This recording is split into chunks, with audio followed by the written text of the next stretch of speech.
Hello बच्चों, आप सब कैसे हैं? आशा करता हूँ सही होंगे। और मैं शरण कुमार राजपूत यूनिक ज्ञान एकेडमी में आपका हार्दिक स्वागत करता हूँ। और आज हम लोग समझने वाले हैं class 12 physics chapter number 11 alternating current का लेक्चर नंबर फर्स्ट। आज के लेक्चर में हम लोग समझेंगे कि धारा कितने प्रकार की होती है, यानी करंट कितने प्रकार का होता है।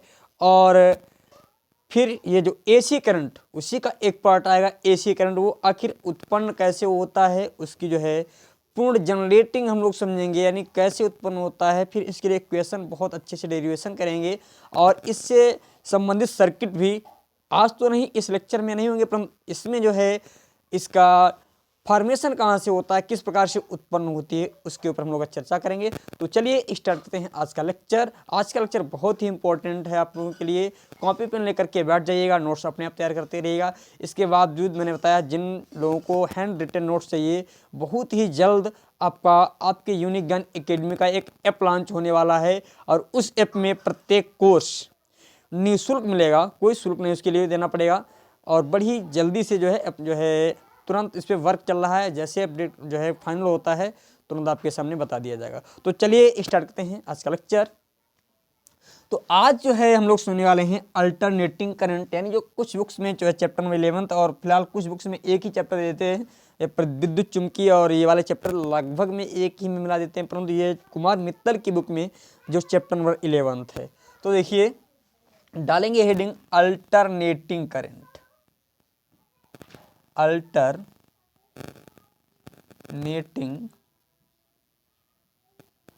करंट। तो अल्टरनेटिंग करंट क्या होता है? पहले तो हम करंट क्या समझेंगे। तो करंट क्या होता है भाई, हमने पढ़ा है कि आवेशों की प्रवाह की दर को हम क्या कहते हैं? करंट कहते हैं। यानी आवेशों की प्रवाह की दर को विद्युत धारा कहते हैं। तो जो धारा होती है आपका, करंट जो होता है, करंट आपका बेसिकली दो प्रकार का होता है। एक होता है डायरेक्ट करंट, एक होता है आपका डायरेक्ट करंट, और एक होता है अल्टरनेटिंग करंट। एक आपका होता है अल्टरनेटिंग करंट, अल्टरनेटिंग करंट।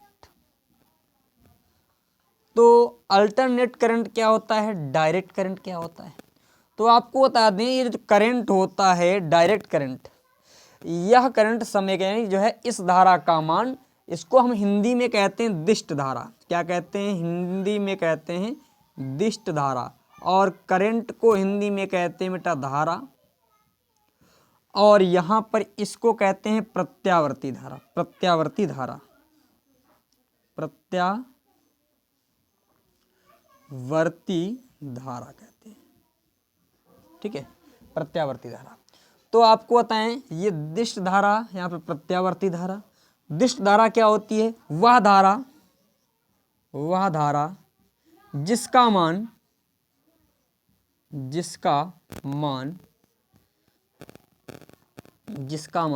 समय के साथ परिवर्तित ना हो, समय के साथ परिवर्तित ना हो, या समय के साथ, ठीक है ऐसे लिख दीजिए, समय के साथ परिवर्तित ना हो,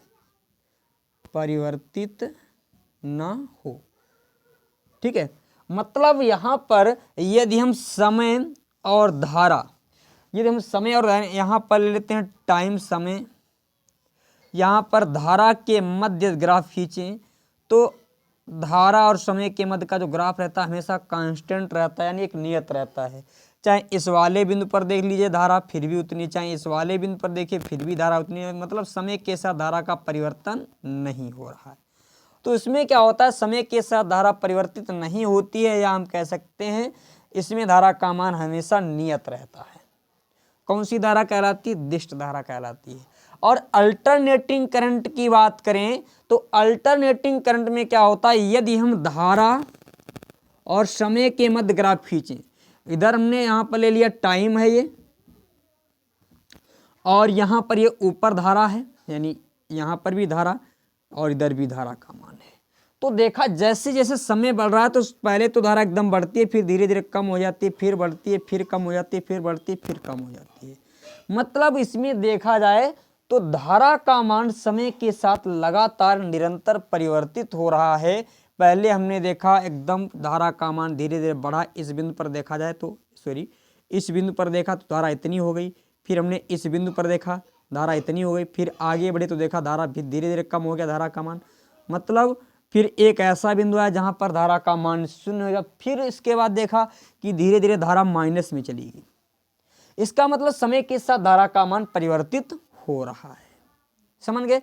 तो ऐसा करंट जिसका मान समय के साथ परिवर्तित होता रहता है अल्टरनेटिंग करंट कहते हैं। यानी ऐसी धारा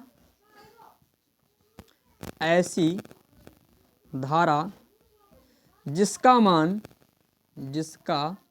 मान समय के साथ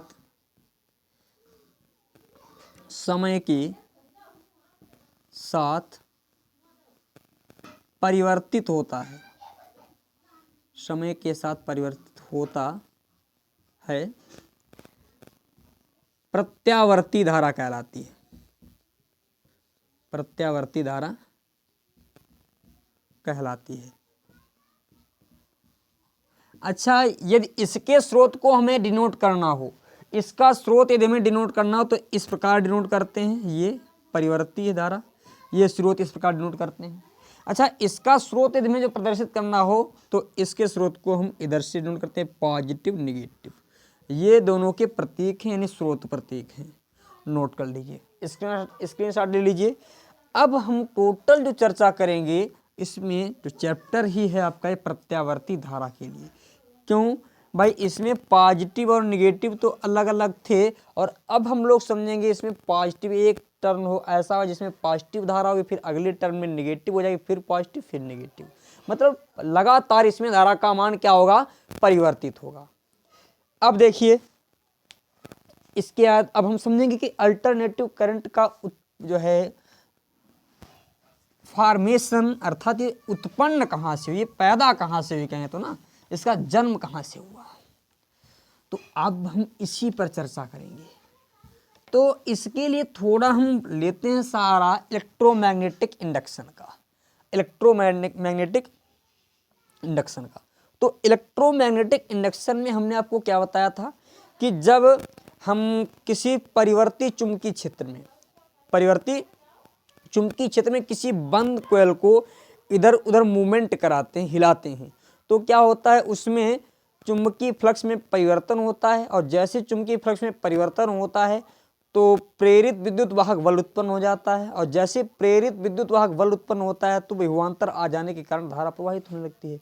तो हमने क्या बताया कि जो धारा उत्पन्न होती है बेसिकली किसी कुंडली में, यानी इसके जन्म की बात करें, प्रत्यावर्ती धारा मुख्यतः फ्लक्स परिवर्तन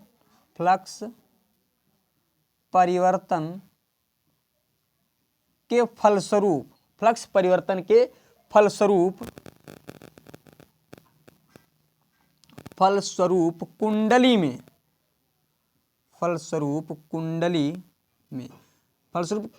के यहाँ पर हम लोग किसी जो है बंद चालक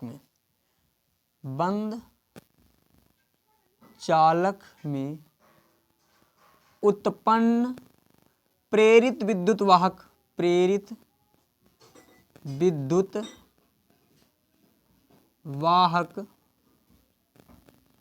बल के कारण होती है। प्रत्यावर्ती धारा प्रत्यावर्ती धारा फ्लक्स परिवर्तन के फलस्वरूप बंद चालक में प्रेरित उत्पन्न विद्युत वाहक बल के कारण उत्पन्न होती है। ये इसका बेसिक रीजन है। आखिर प्रत्यावर्ती धारा उत्पन्न क्यों होती है? जब हम क्या करते हैं, प्रत्यावर्ती धारा फ्लक्स परिवर्तन के फलस्वरूप, यानी फ्लक्स में जब परिवर्तन करते हैं तो चालक में प्रेरित विद्युत वाहक बल उत्पन्न हो जाता है, और जैसे प्रेरित विद्युत वाहक बल उत्पन्न होता है वैसे ही क्या होता है, करंट उत्पन्न हो जाता है। मतलब इस प्रकार फॉर्मेशन होता है। तो बेसिकली एक चीज समझ में आ गई कि जो धारा अल्टरनेटिव जो करंट है वो उत्पन्न कहाँ से होगा, वो उत्पन्न होगा प्रेरित विद्युत वाहक बल। और प्रेरित विद्युत वाहक बल आता कहाँ से है, जब हम किसी बंद चालक को, बंद कुंडली को किसी चुंबकीय क्षेत्र में मूवमेंट कराते हैं, घुमाते हैं, तब होता है। तो इसका मतलब तो हमें सबसे पहले यहाँ पर प्रेरित विद्युत वाहक बल की गणना करनी पड़ेगी। तो अब इसके लिए हम एक प्रयोग करते हैं। हमने क्या किया बेटा, अब यहाँ से आपका डेरिवेशन स्टार्ट होता है बेटा। हेडिंग चाहेंगे लगाना चाहें तो लगा लीजिएगा, किसी यानी लिख लीजिए एक चुंबकीय क्षेत्र यानी किसी कुंडली को अपने अक्ष के परिता, किसी कुंडली को चुंबकीय क्षेत्र में घुमाने पर उसमें उत्पन्न प्रेरित विद्युत वाहक बल की गणना। समझ गए, नोट पॉइंट में लिख लीजिएगा, किसी कुंडली को मतलब कुंडली को घुमा रहे हैं, किसी कुंडली को। अच्छा इसको मैं रफ कर देता हूँ, ठीक है, ऊपर टोटल, फिर जो है कि डेरिवेशन वाला लेंथ होगा, यहाँ पर डालता हूँ एडी।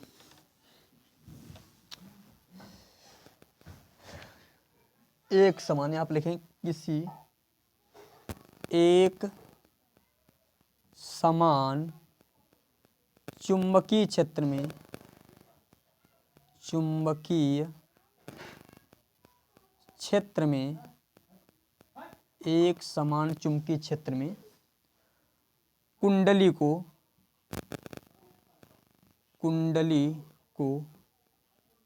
घुमाने पर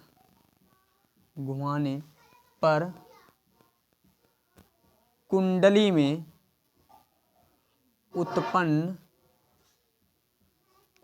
उत्पन्न विद्युत वाहक बल,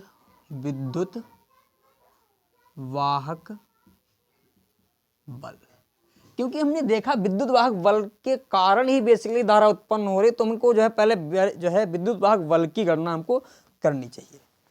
और विद्युत वाहक बल क्यों आ रहा है, फ्लक्स परिवर्तन के कारण आ रहा है ना। तो पहले तो हम फ्लक्स परिवर्तन निकालेंगे।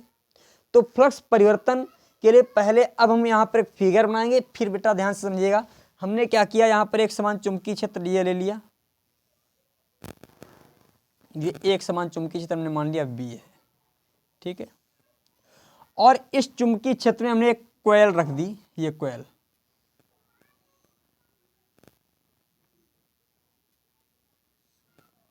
ये कॉइल, ठीक है।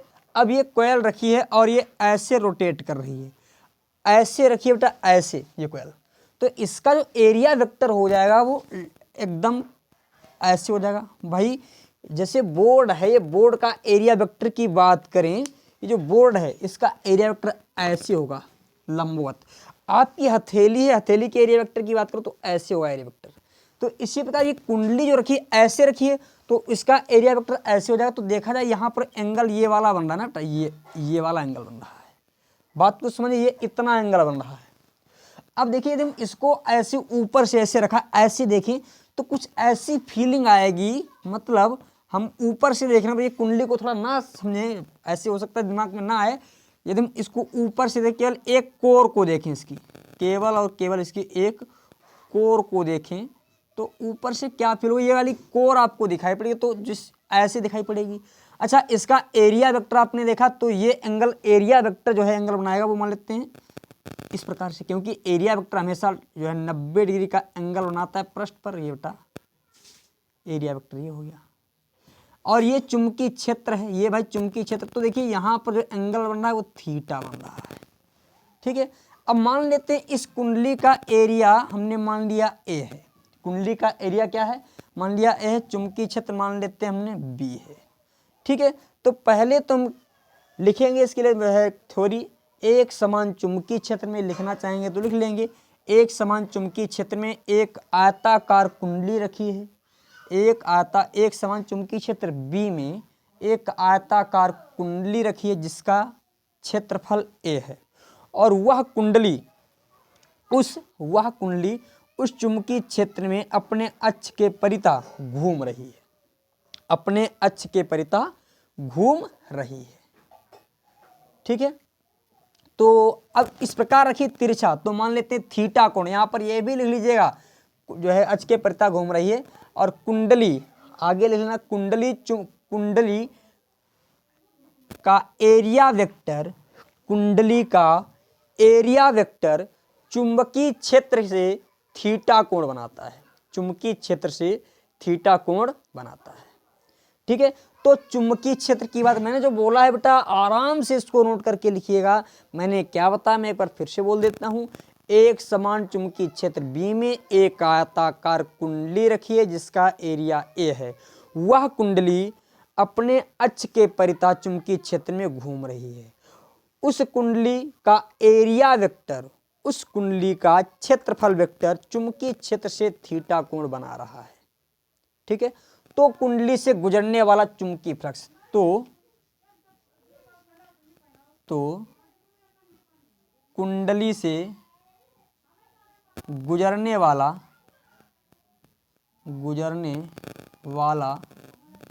चुंबकीय फ्लक्स,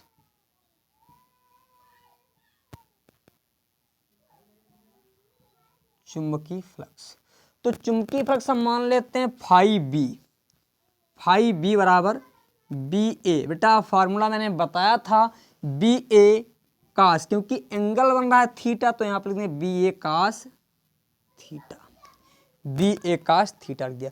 अच्छा, अब ये कुंडली जो है रोटेट हो रही है, लगातार रोटेट हो रही है। बात को बेटा समझिएगा कि कुंडली को हम ऐसे लगातार कुछ ना कुछ एंगल तो घुमाएंगे ही, तो मतलब लगातार जब घूम रही तो इसका कुछ कोणीय वेग हो जाएगा। क्या होगा बेटा? कोणीय वेग। तो यहां पर लिख लिया यदि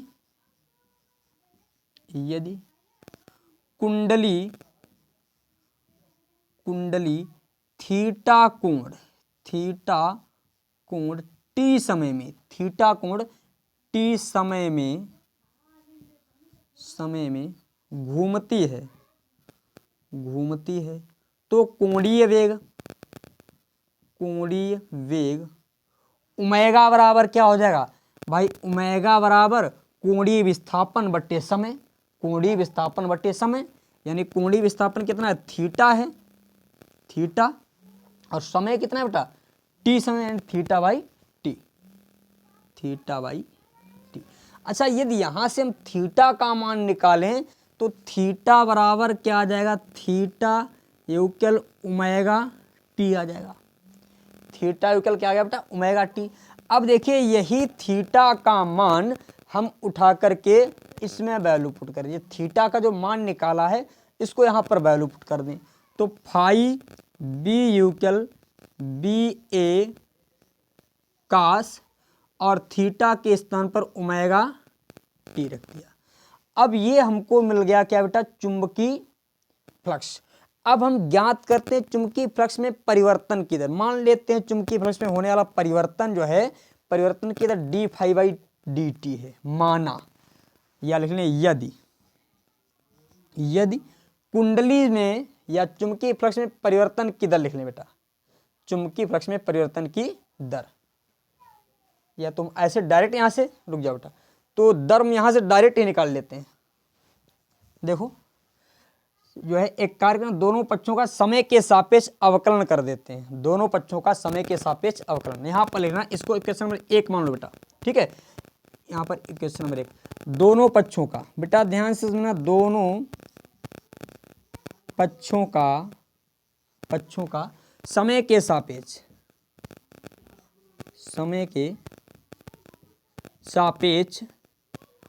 अवकलन करने पर, तो अवकलन के लिए यानी डी फाई बी अपान डी टी, क्योंकि समय के सापेक्ष अवकलन कर रहे तो बट्टे में डी टी कर दिया। इसी प्रकार यहां पर भी डी ब्रैकेट में हो जाएगा बी ए कास omega T upon D t हो जाएगा, ठीक है। अच्छा, अब यहां से समझिएगा, यहां पर डी फाई बी अपान डी टी ऐसे रहने दीजिए। जो इसमें कांस्टेंट वैल्यू है भाई, चुंबकीय क्षेत्र हमारा कांस्टेंट है भाई, चुंबकीय क्षेत्र प्रवृत्ति नहीं है, एक समान चुंबकीय क्षेत्र वो नियत कर दिया है पहले ही। जब चुंबकीय क्षेत्र नियत है तो इसका कांस्टेंट हो गया, यानी बदलेगा नहीं। एरिया भी कांस्टेंट है, तो जो कांस्टेंट वैल्यू है इसको हमने क्या किया? बी और ए को बाहर निकाल लिया। यहां पर अब समाकलन केवल जो हमें करना है वो करना है कास ओमेगा टी का करना है, किसका करना है, cos ओमेगा टी का। अब आगे समझिए, यहां से देखिए बेटा, बड़ा सुंदर सा डेरिवेशन, बड़ा प्रेम से धीरे धीरे समझो डिफरेंस। अब देखिए ओमेगा टी, यहाँ पर d phi by D T. अब देखिए यहाँ पर जब इसका समाकलन करें, भाई इसका तो समाकलन हमने करने की आवश्यकता है नहीं, जब सॉरी अवकलन बेटा, अवकलन बहुत ज़्यादा मिस्टेक हो जाती है कभी कभी, समाकलन को अवकलन, चुंबकीय को वैद्युत, थोड़ी थोड़ी जो है मिस्टेक हो जाती हैं, पर थोड़ा कंप्रोमाइज़ कर लिया करो बेटा, बस इसके लिए बहुत बहुत सॉरी मैं बोलता हूँ सभी से। और मुझे आशा भी है आप लोग जो है इसके लिए कोई माफ़ भी करोगे हमको।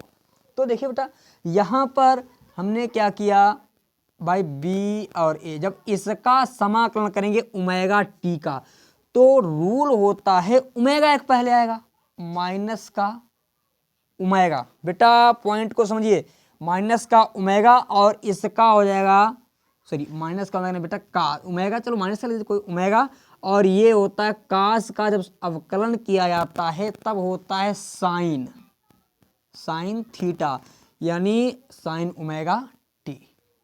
बेटा यहां पर मैंने क्या किया है, यदि डी अपॉन डी टी किया जा रहा है साइन थीटा का, तो हो जाता है माइनस का, या कास थीटा का किया जा रहा है कास थीटा का, तो माइनस का साइन थीटा हो जाता है, माइनस का साइन थीटा।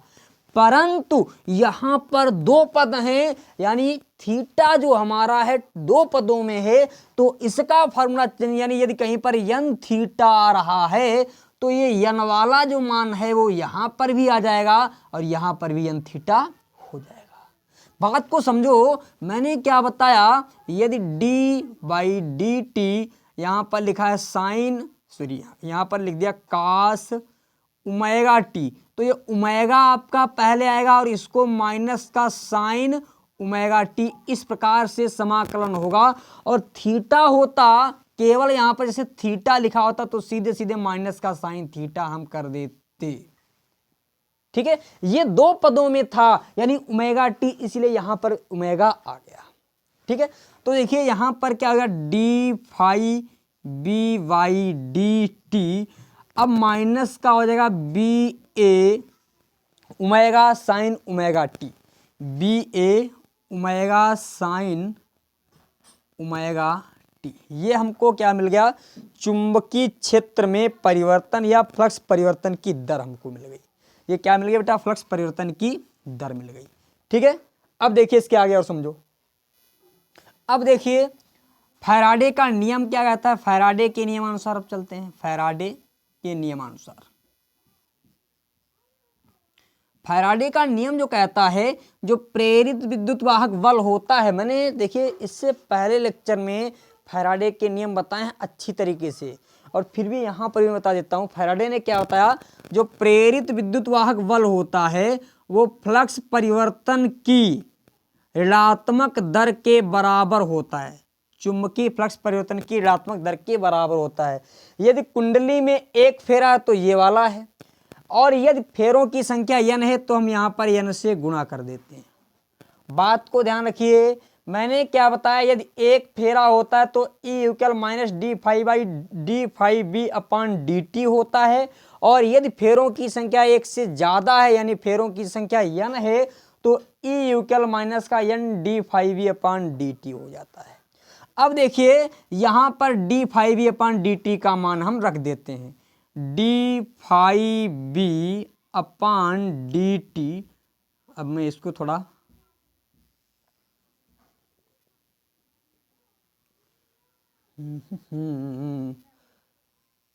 मान रखो भाई,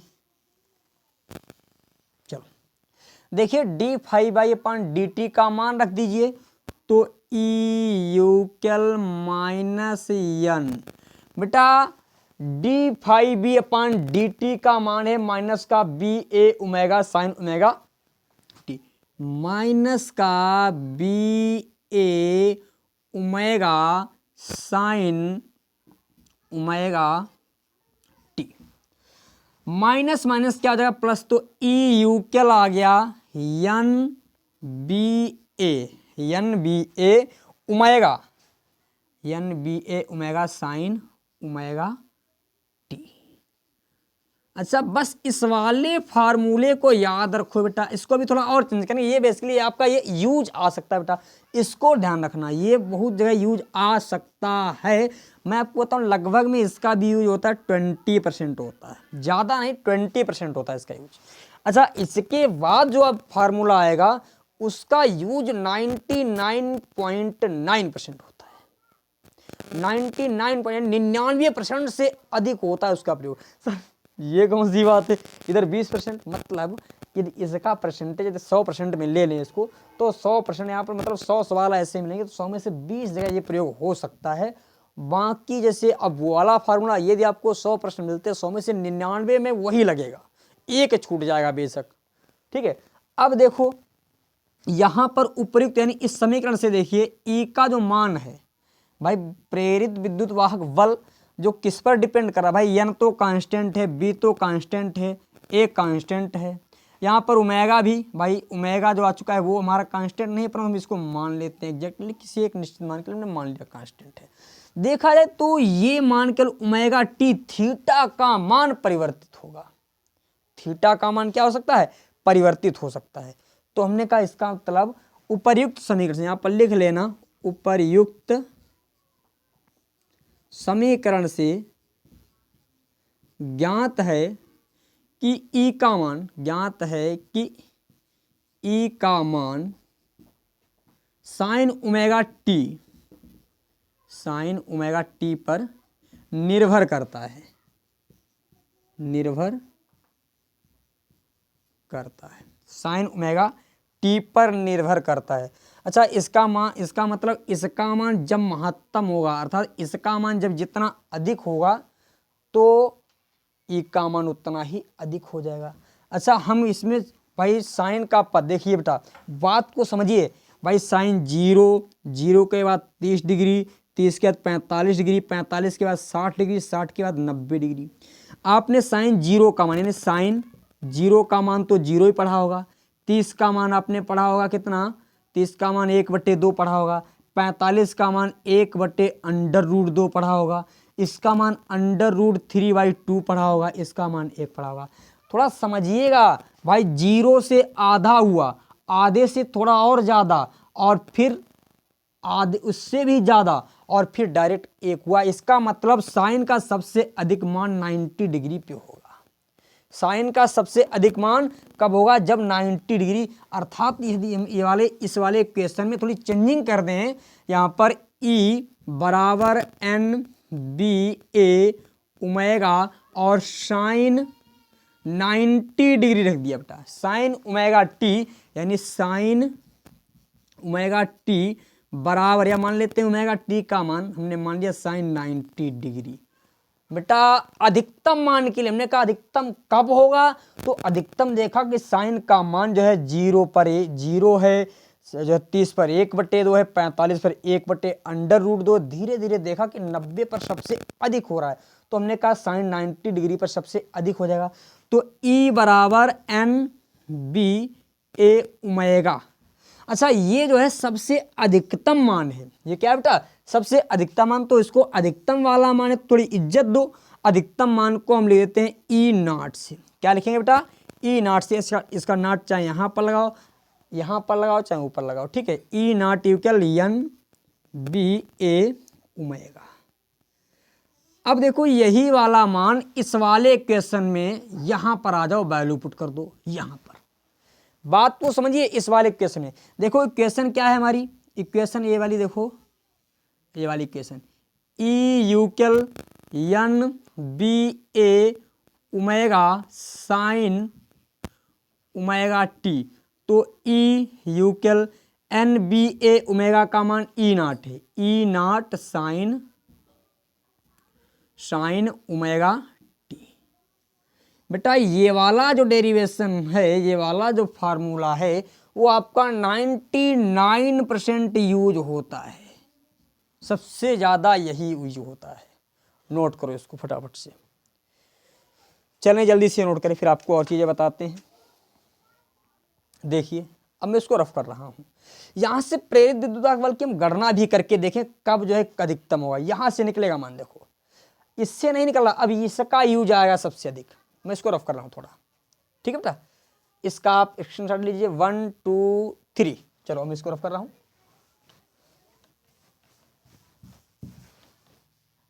नोट्स अपने आप बनाते रहिए और अच्छी तरीके से जो है नोट करते रहिएगा, क्योंकि परीक्षा बहुत नज़दीक आ गई है। सर परीक्षा तो आ गई है परंतु हम पढ़ाई लिखाई नहीं करते हैं। पढ़ाई लिखाई करनी पड़ेगी बेटा आपको, क्योंकि यही जीवन में काम आने वाली है, बाकी कुछ काम आएगा नहीं जीवन में। अब वहाँ जीवन की बात करो तो ये भी काम में नहीं आती है, परंतु पहले तो यहाँ की ज़िंदगी सुकून से जियो, प्रेम से, तो उसके लिए मेहनत करनी पड़ेगी आपको। चलो देखिए बेटा, यहाँ पर हमने अभी निकाला E equal E not sign omega T, sign omega T. अब हमने देखा क्या कि जो कुंडली रखी थी ये चुंबकीय क्षेत्र, मान लेते हैं ये एक समान चुंबकीय क्षेत्र है, ठीक है बेटा, ये एक समान चुंबकीय क्षेत्र है। इस चुंबकीय क्षेत्र में पहले जो कुंडली रखी थी इस प्रकार रखी है, यही कुंडली पहले इस प्रकार रखी है ऐसे। तो हमने यहाँ पर जो एंगल देखा, मान लेते हैं यहाँ पर एकदम और चुंबकीय क्षेत्र ऐसे उधर, तो चुंबकीय क्षेत्र से ऐसे लंबवत ऐसे रखिए, ऐसे रखिए ना, चुंबकीय क्षेत्र से 90 डिग्री का एंगल बना रही है ऐसे। बात को समझिए, चुंबकीय क्षेत्र भी उधर की ओर है, यहाँ पर चुंबकीय क्षेत्र से तो 90 डिग्री का एंगल बनाते हुए रखी है। मैं आपको समझाता हूँ थोड़ा, एक जो डिब्बे की ढक्कन लेकर समझाता हूँ मैं। चलो भाई, चलो नोट्स लेकर देखो, मैं आपको नोट्स भी दिखाता हूँ।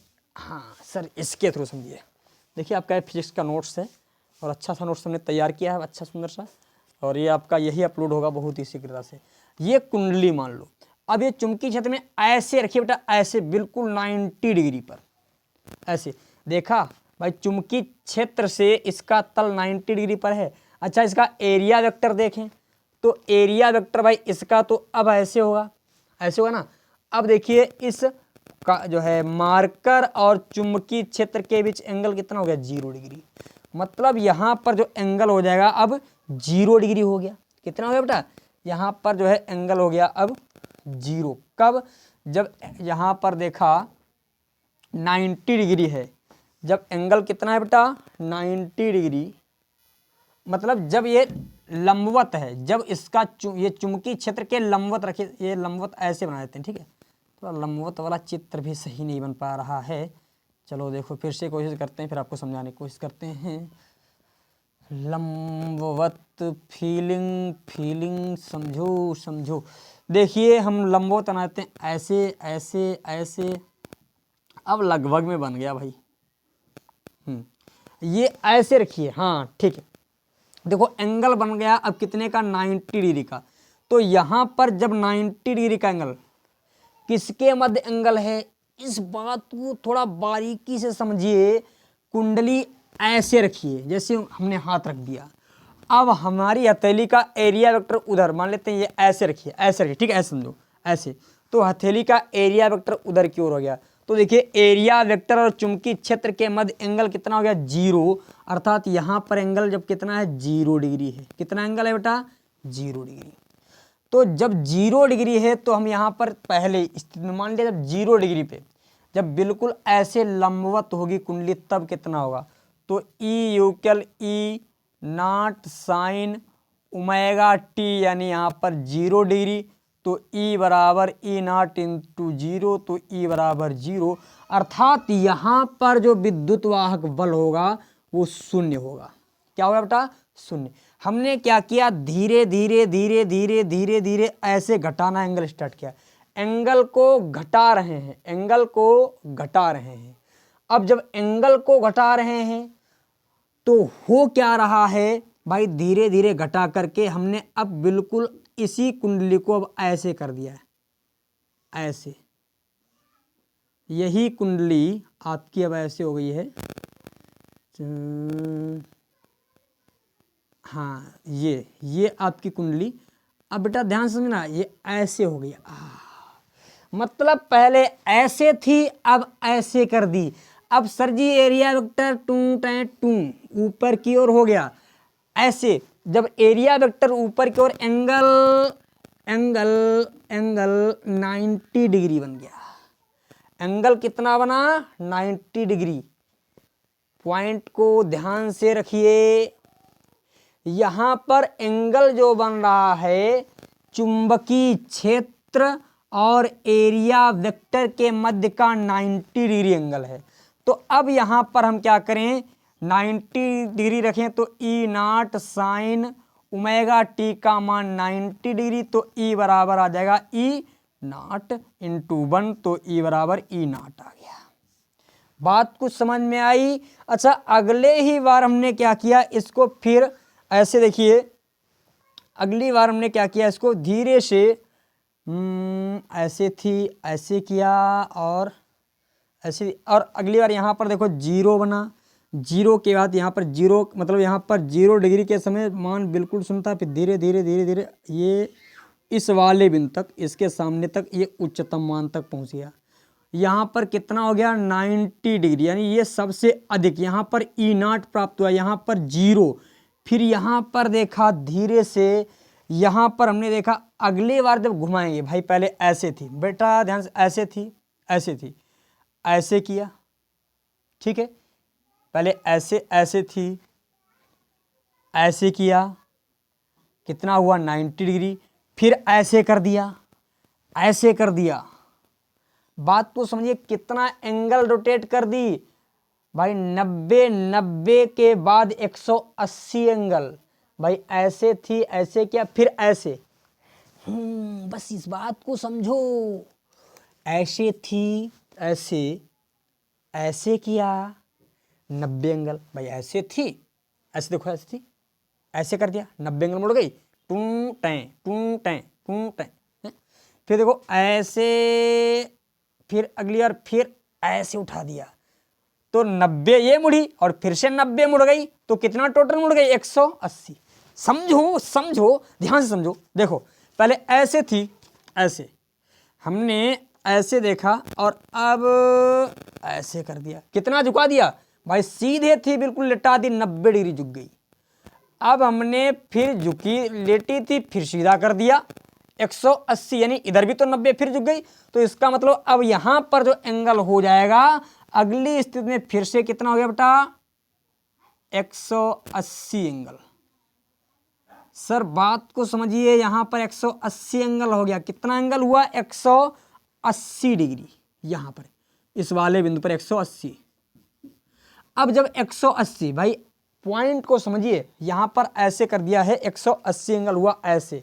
तो जब 180 एंगल घूम गई तो E बराबर ई नॉट साइन ओमेगा यानी 180, और साइन 180 अंश का भी मान क्या होता है 0 होता है। साइन 180 अंश का भी मान क्या होता है बेटा 0, तो ई नॉट इंटू 0, तो E बराबर 0। मतलब पहले देखो 0 कब, 0 डिग्री पर भी 0, 90 डिग्री पर अनंत हो, सॉरी सबसे अधिक हो गया, फिर 180 घूमी तब फिर से 0।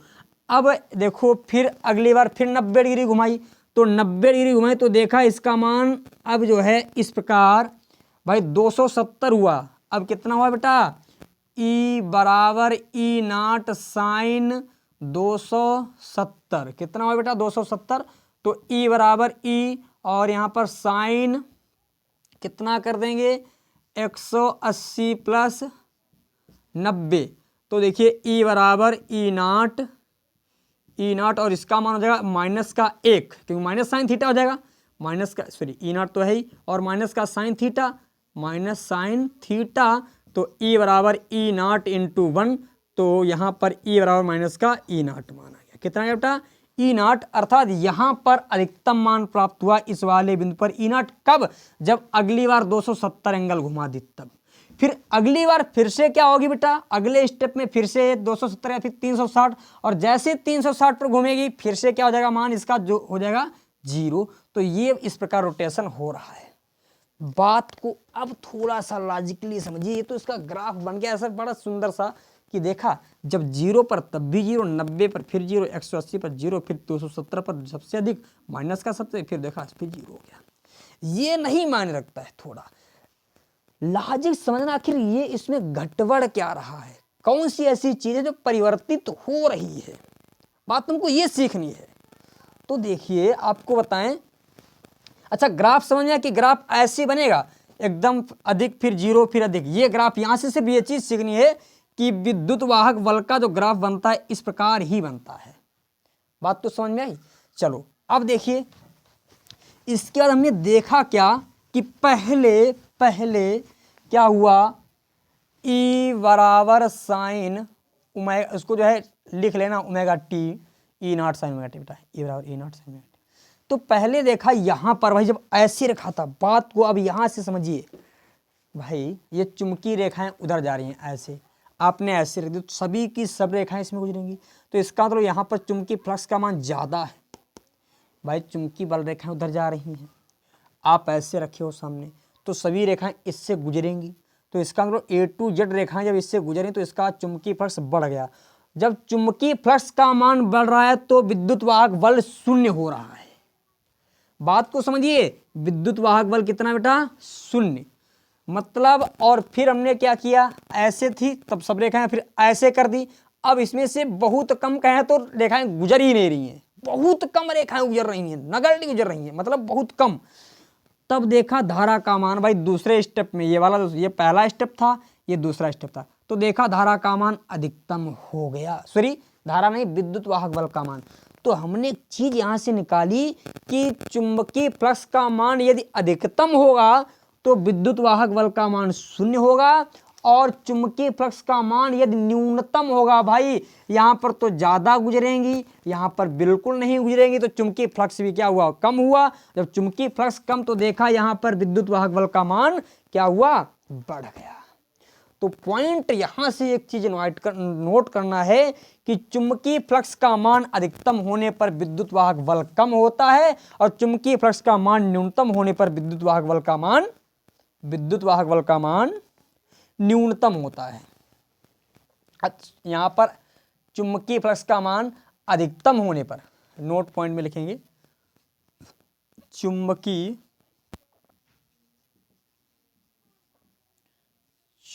फ्लक्स का मान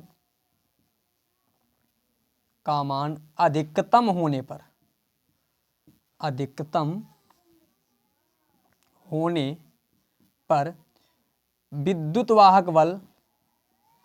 विद्युत वाहक बल शून्य हो जाता है, या सीधे लिखो कम हो जाता है, ज्यादा नहीं, कम होता है,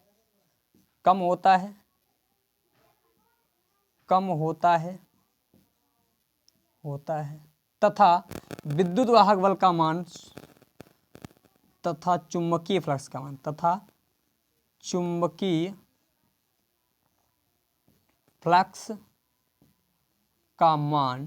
चुंबकीय फ्लक्स का मान न्यूनतम होने पर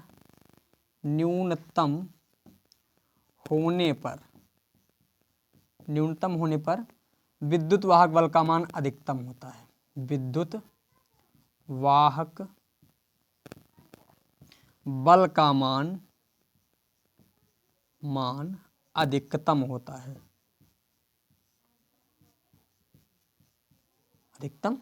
ठीक है। चलिए, और लाइट का इशू है तो आज के लेक्चर को हम रखते हैं यहीं पर, कल फिर मिलते हैं एक प्यारे से लेक्चर के साथ। तब तक के लिए सभी को जय हिंद, नमस्कार, टेक केयर, बाय बाय।